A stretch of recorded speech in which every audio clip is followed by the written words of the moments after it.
तो बात आता है सबसे पहले एक और बात का कि सर कल आपने एक बात बताया था, बातचीत नहीं, कि ये जो OMR पेपर हमें मिलेगा मैथ्स के एग्जाम में, इसको अटेम्प्ट कैसे करें OMR को। आपने क्वेश्चन अटेम्प्ट का तो बात बता दिया था, आपने हमें ये बता दिया कि अगर हम पढ़ के गए हैं पूरा तो हमें कैसे अटेम्प्ट करना है, और अगर हम सिलेक्टिव पढ़ाई किए हैं तो हमें कैसे अटेम्प्ट करना है, ये सब बात आपका हमें बताया हुआ है। अब बात करते हैं OMR में मार्किंग को लेके। बंद है,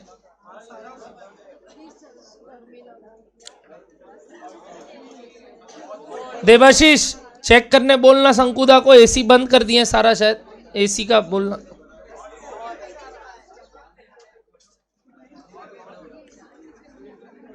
आइए सबसे पहले ये बता दे कि सीए में सेट वाइज पेपर आता है, यानी कि करीब करीब सेट वाइज क्वेश्चन सेट रहते हैं, बट इंस्टीट्यूट कई बार ये वाला गेम नहीं खेलता है, सिंगल सेट भी दे देता है, बट जनरली हम देखते हैं कि 4 सेट रहता है।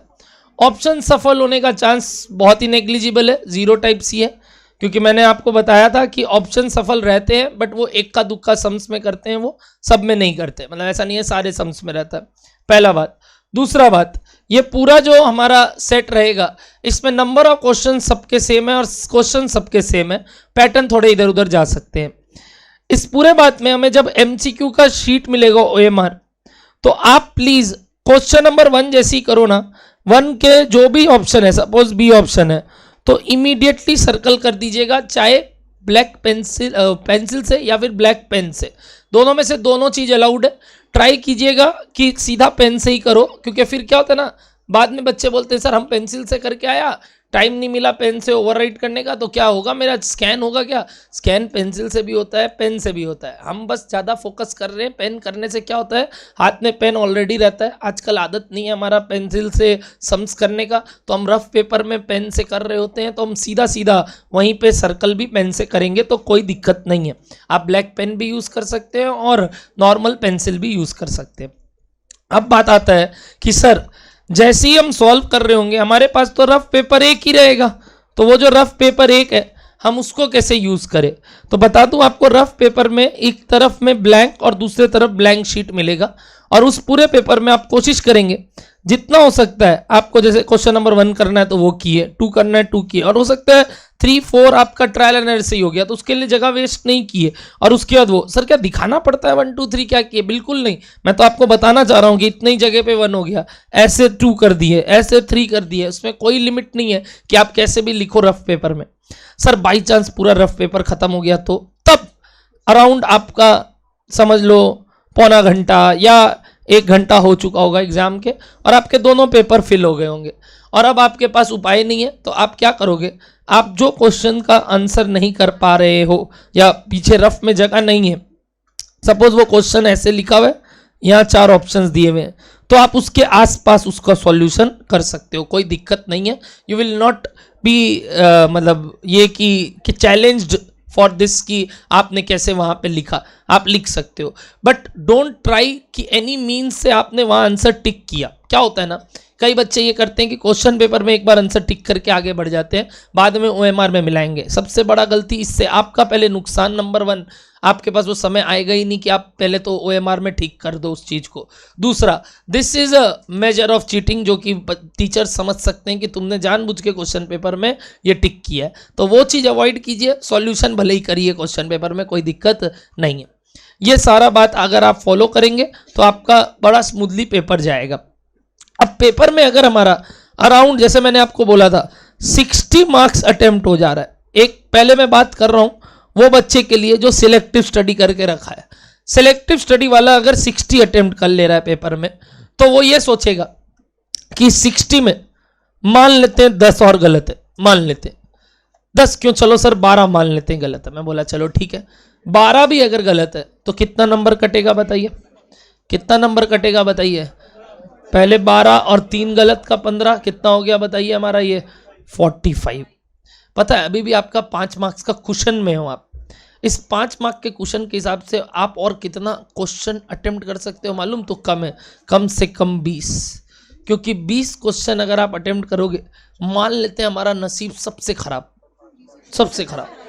तो क्या होगा, 20 का 20 तुक्का गलत हुआ तो भी कितना नंबर जाएगा, और 5 नंबर, तो भी पास हो रहे। मतलब मैं ऑन द एडवर्स सिचुएशन सब चीज पकड़ के बात कर रहा हूँ। तो अगर आप 60 का अटेम्प्ट कर पा रहे हो ना पेपर में, तो मैं बोलना चाह रहा हूँ 20 भी नहीं तो 10 से 12 नंबर का तो आपको क्या करना चाहिए बताइए, तुक्का मारना ही चाहिए। और वो तुक्का जो मारोगे, गैम्बलिंग जो करोगे, उसमें ये ध्यान रखना, कोशिश ये पहले करेंगे जिसका हमको 2 ऑप्शन में कोई एक लग रहा था, मतलब आई हैव शॉर्ट लिस्टेड कि इसका 2 ऑप्शन ही है, 3 तो चारों में कंफ्यूजन नहीं है, 2 में कोई एक में है, तो हमारा प्रोबेबिलिटी ऑफ गेटिंग राइट ज़्यादा हाई हो जाता है उस केस में, क्योंकि हमारे पास ज़्यादा चांस है पास होने का रेदर देन फेल होने का। क्या डन है बात आपको? तो वहाँ राइट होने का चांस ज़्यादा ले लेते हैं हम। इस पूरे बात से अगर आपको ये बात क्लियर हुआ तो मैं आपको बता दूं कि अगर आप 60 का अटेम्प्ट कर रहे हो, जो कि मैं एक एवरेज डिसेंट स्टूडेंट को समझ रहा हूँ वो कर देगा, तो उसको तो 10-15 नंबर आराम से तुक्का मार के आना है, यानी पेपर को 70 to 75 के पार में लेके जाना है। सर मान लो मेरे से 50 ही बना, मेरा पेपर बहुत टफ आया, मेरे पास 50 नंबर ही मेरे को आता था, मैं 50 ही किया, क्या हमें भी तुक्का मारना चाहिए? हाईएस्ट 3 से 4, यानी 4 से 5 क्वेश्चन आप तुक्का मार सकते हो, ताकि आप ये कॉन्फिडेंट रहो, या चीटिंग कर सकते हो ये कॉन्फिडेंट रह के कि 55 का अटेम्प्ट करके आए हैं। 50 कहना एक ऐसा फिगर है जो घर आके डराता है कि यार आधा ही अटेम्प्ट किए, बट थोड़ा सा भी उससे ज़्यादा करने से ना एक पैनिकनेस थोड़ा कम हो जाता है और कुछ नहीं। तो अगर आप 50 मार्क्स भी अटेम्प्ट कर रहे हो तो 4 से 5 तुक्का अटेम्प्ट करना। सर हम 40 ही अटेम्प्ट किए हैं, प्लीज़ आप एग्जाम देने मत जाइए प्लीज़। अगर आप इस उम्मीद से कि हम 40 ही अटेम्प्ट करके आएंगे, हमको 40 में 40 लाना है, नहीं आएगा। 40 में कोई ना कोई मिस्टेक तो होना ही है, तो कभी भी आप उस भरोसे तो जिएगा ही मत कि हम 40 अटेम्प्ट करेंगे, राइट करेंगे, घर आ जाएंगे। नहीं, आपको कम से कम 50-55 तो अटेम्प्ट करना है, जो एकदम दूर से दूर भी तरीके से जा रहा है, टफ से टफ पेपर भी आ जाए तो भी 50 से 55 का एक एवरेज अटेम्प्ट होना चाहिए, जिसमें अगर हम ये मानते हैं कि 55 में मान लो मेरा 8 क्वेश्चन भी रॉन्ग हुआ, या चलो 8 ही रॉन्ग हुआ, तो पहले तो 55 में 8 गया, कितना हो गया बताइए? 55 में 8 गया, कितना हो गया? 47, और 8 क्वेश्चन गलत होने का 2 नंबर और गया, कितना होता है? तब भी 45 आ रहा है, मतलब तब भी 45 आ रहा है। तो मैं ये मानना चाह रहा हूँ कि 55 तो एक शॉर्ट अटेम्प्ट जाना ही चाहिए सबका। अब वो बच्चे होते हैं जिनका अटेम्प्ट 75 ऑलरेडी क्रॉस कर चुका है जब हम अपना मार्क्स पेपर में करने लगे, जिनका भी 75 खुद से क्रॉस हो जाए, अब वो राइट रॉन्ग नहीं पता, क्रॉस हो जाए एक बार में, तो समझ लेना हमें बाकी का 25 का 25 अटेम्प्ट तो करके ही आना है। क्योंकि अगर वो 25 का 25 भी गलत होता है, और मान लेते हैं ये 75 में भी 15 क्वेश्चन रॉन्ग है, चलो 16 क्वेश्चन रॉन्ग है, एक एवरेज में 16 क्वेश्चन गया, कितना गया मार्क्स?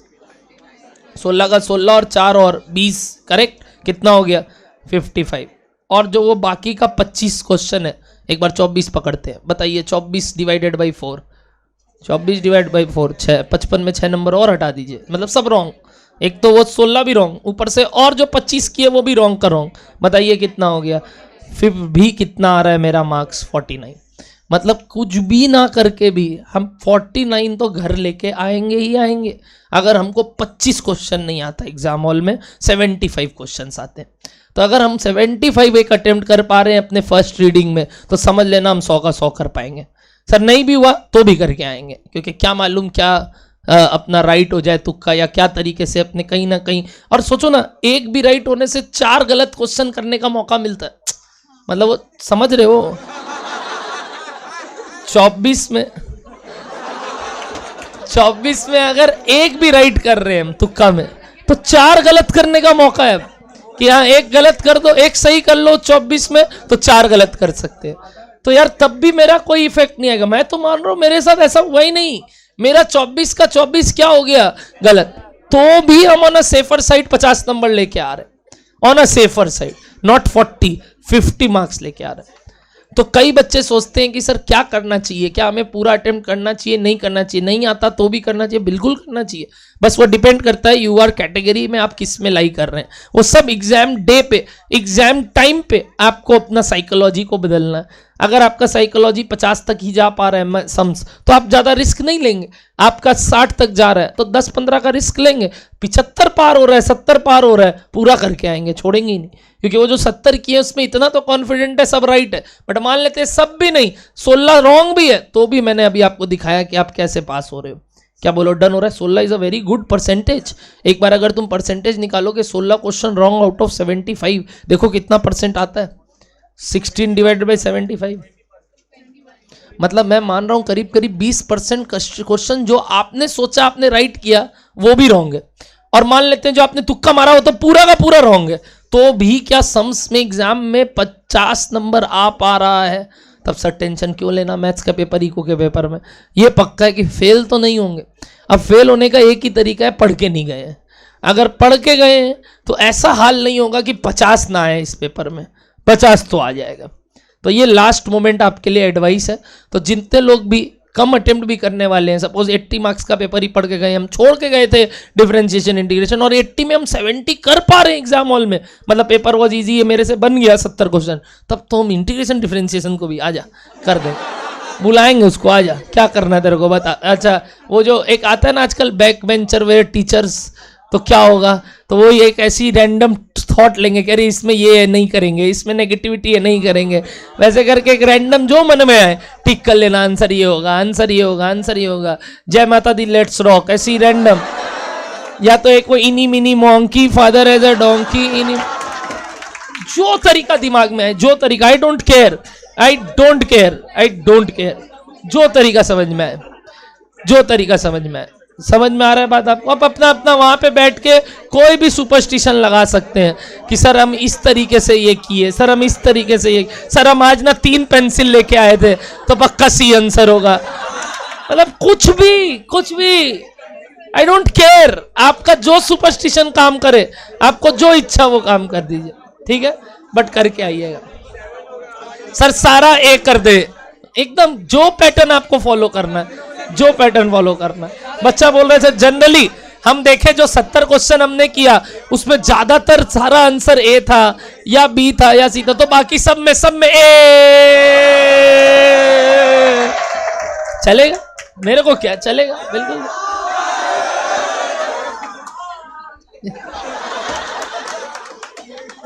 अलग ही मतलब अच्छा है ओ ऑप्शन में नहीं है। बोलो डन है ना बात आप लोगों? चलिए हाँ वो इंस्टीट्यूट 41 कर देता है। Yes, if you are getting any score like 40.5, 40.75 और 40.25, ये 3 का क्वेश्चन पूछते हैं लोग, तो 40.25 is rounded off to 40, 40.5 is rounded out to 41 and 40.75 is rounded out to 41, क्योंकि ऐसा मार्क्स आ सकता है आपका एग्जाम में। बट अगर आपका ऐसा मार्क्स है 0.5 या उससे ऊपर है तो आपका rounded off to next number, और 0.25 है तो राउंडेड ऑफ टू ये नंबर। बस यही 3 पॉसिबल केसेस है, ये 3 ही पॉसिबल केसेस है, और कोई पॉसिबल केसेस नहीं है। मतलब 0.25 होगा, 0.5 होगा या 0.75 होगा। 39.5 इज पास, 39.5 तक भी पास है, 40 नहीं लाना है, 39.5 लाना, 39.5 लाएंगे तो भी सही है, कोई दिक्कत नहीं हो। 39.5 लाने के लिए कितना क्वेश्चन राइट करना होगा जानते हो? बताऊं? x, let the questions be into कितना नंबर 1, और गलत क्वेश्चन यानी कितना 100 माइनस x का कितना होगा बताइए? 0.25 जाएगा। अगर सारा क्वेश्चन अटेम्प्ट करके आए मान रहे और उसमें x राइट बाकी का क्या हो गया रॉन्ग, तो हमें कितना राइट करना होगा 100 में ताकि मेरा 39.5 तो आ जाए। आइए निकालते हैं, ये कितना हो गया बताइए? 25 इज इक्वल टू 39.5, ये माइनस कीजिए इधर और बताइए कितना आया? 14.5। डिवाइड कीजिए इसको x का वैल्यू निकालने के लिए। 19 क्या बोल रहे हो? का माइनस? ओ ये माइनस का साइन था, सॉरी, ये माइनस प्लस। अब निकालो 1.25x is equal to 39.5 plus 25 करो, 64.5। अब ये डिवाइड करो 51.6 यानी करीब करीब 52। अगर 52 क्वेश्चन भी राइट करते हो तुम पूरे पेपर में और बाकी का बाकी 48 भी तुम्हारा रॉन्ग हो रहा है तो भी तुम पास हो। तो ये समझ लेना 52 क्वेश्चन राइट करके आना है। अगर 52 क्वेश्चन राइट करके आए हो तुम पास हो, सीधा सा बात है। इको के पेपर में और मैथ्स के पेपर में इतना तो हो ही सकता है कि नहीं, बताओ। 52 मार्क्स राइट करके आना है। चलिए।